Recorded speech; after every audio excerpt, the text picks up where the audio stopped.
Alors, je vais vous parler donc de la sérigraphie. Ce mot vous dit sûrement quelque chose. On connaît tous cette technique. Enfin, non, pas tous, mais on connaît souvent cette technique pour l'impression sur les vêtements. Mais c'est avant tout un des plus vieux systèmes d'impression inventés par les Chinois au 1er siècle. Alors, samedi 1er mars, l'association des concasseurs organisait un atelier de sérigraphie, donc, dans le grand atelier de la maison de quartier Madeleine Champ-de-Mars. Ils étaient 8 à découvrir ou redécouvrir pour certains le procédé d'impression, qui est la sérigraphie. Alors, je suis allée à leur rencontre lors d'un reportage.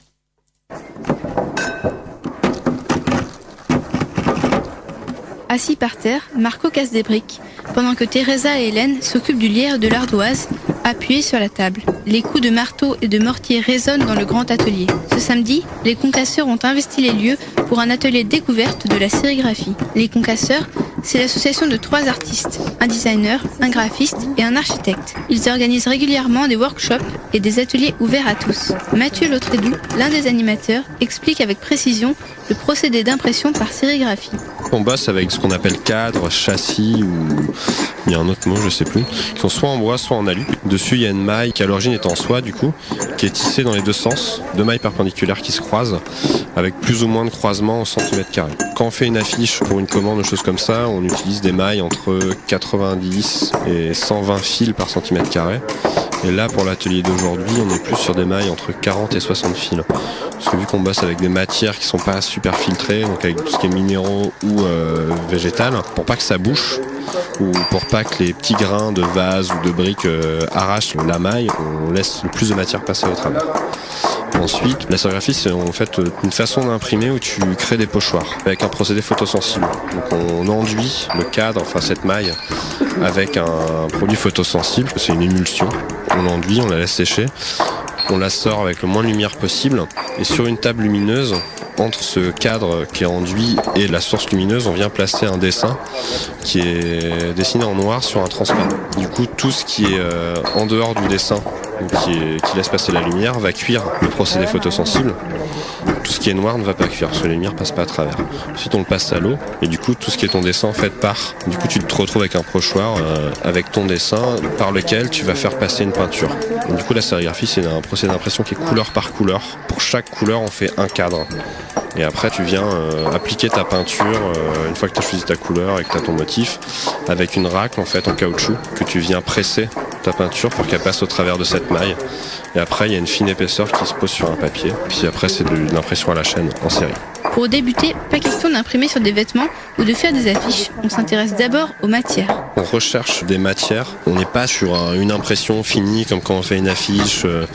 On recherche vraiment à faire un inventaire de matières potentiellement imprimables. C'est un peu revenir aux sources, retrouver les pigments qui font les couleurs qu'on utilise maintenant. On recherche pas une finesse ou une perfection de l'impression. Si ça bave, si ça fait des bulles, ça nous intéresse aussi. On cherche à pousser au plus loin les matières. Là, dans les visuels qu'on imprime, il y a de la trame, il y a de l'aplat, il y a du texte, il y a de la superposition. Et du coup, en fait, on confronte les matières entre elles pour voir jusqu'à quel point on peut les pousser dans l'impression. L'atelier se déroule en 3 parties, la déambulation, le concassage et l'impression. Le matin, ils sont allés chercher des matières premières, dehors, dans le quartier des Olivettes et en bord de Loire. Comme l'explique Teresa, 29 ans, adepte de la sérigraphie. Nous avons cherché la matière parce que c'est la technique qui utilise juste des pigments naturels. Je suis à la d'or, je cherche le truc comme des plantes ou de la brique et on utilise après tout ça pour faire des pigments pour la sérigraphie. On concasse la matière, des pierres et tout ça, et on cherche des couleurs, on fait des tests. De retour à l'atelier, il est temps de passer à la deuxième étape, le concassage. Il faut broyer les matières pour créer une pâte ou une poudre qui servira d'encre pour l'impression. C'est la partie de l'atelier la plus longue et la plus physique.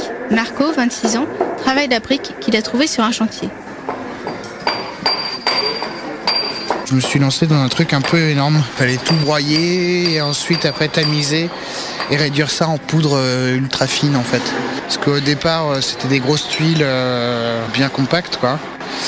Et du coup là c'est passé par plusieurs filtres et je suis arrivé à une poudre assez fine. Je dois passer dans un autre filtre, un filtre à café cette fois-ci. Donc ça va être vraiment ultra fin. Il travaille les matières avec un mortier ou au mixeur. Pour les fleurs et les feuilles, le mixage est obligatoire pour obtenir une pâte lisse. Chacun teste sa matière pour voir quelle couleur elle va donner. Dans le grand atelier, Le soleil rentre à travers les carreaux. En fond sonore, la radio tourne, couverte par le bruit des ustensiles. Les participants sont très concentrés. Chacun concasse, broie ou mixe une matière qui donnera une couleur. La brique pour le rouge, le lierre et la mousse pour le vert, du mimosa et du potiron pour le jaune et de l'ardoise pour le gris. Hélène, 40 ans, explique avec passion ce qu'elle est en train de faire. C'est la première fois qu'elle fait de la sérigraphie, sur conseil d'amis qui ont participé à l'atelier l'an dernier. Il a fallu pas mal de temps parce qu'on a ramassé les morceaux d'ardoise. Ensuite, il faut les concasser au mortier et ça, c'est une épreuve de force, mais bon, c'est payant. Et il paraît que ça fait une couleur assez magnifique après, donc j'ai hâte de voir. Et puis en fait, donc après l'avoir concassé au mortier, on l'a réduit en poudre. On la passe dans un premier tamis. Là, j'en suis au deuxième passage sur un tamis plus fin. Et il va falloir le passer ensuite par un troisième tamis encore plus fin. Voilà, pour obtenir vraiment une poudre la plus fine possible, en fait. Une fois la matière réduite en poudre, on la mélange avec de l'amidon de riz pour obtenir une pâte lisse. Ça aide à diluer et fixer la couleur sur la toile. Mathieu Lautredou, animateur de l'atelier, donne des conseils à Hélène. Il t'en reste un peu au cas où. Ouais, bah oui.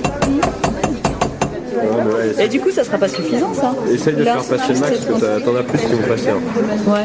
Mais tourne avec la petite spatule ou la cuillère. La spatule, ça va être pas mal. Et tu vas voir, t'as pas l'impression que ça tombe, mais ça tombe. Ça teinte pas mal, hein, l'ardoise.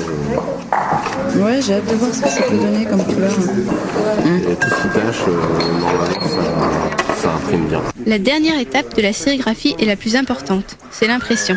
C'est l'aboutissement du travail. Sur une grande table, on dispose 2 cadrans pour la sérigraphie. On place la feuille de papier sous le cadre, c'est le principe du calque. L'impression se fait sur les parties noires. Avec une raclette, on passe plusieurs couches pour que l'encre imprime bien. Ici, le mimosa apparaît beaucoup plus pâle que ce que l'on avait imaginé. Et certains sont surpris, comme Margot et Antoine, 20 ans. Qu'est-ce que ça donne à l'impression ? Des couleurs qui sont assez variées par rapport aux pigments et du coup ça fait des surprises. Là, le jaune, il est plus très jaune. Non, il est plutôt vert, mais vert très pâle et du coup peut-être qu'avec des camailleux d'autres couleurs ça peut être joli. Ça donne des couleurs assez différentes des pigments qu'on avait à l'origine.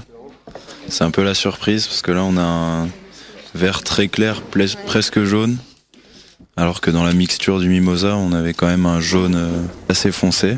Je pense que c'est un coup de main qu'il faut prendre. Alors au début ça nous donne des choses pas très heureuses, mais ça vient avec le temps. L'impression se fait couche par couche, couleur par couleur.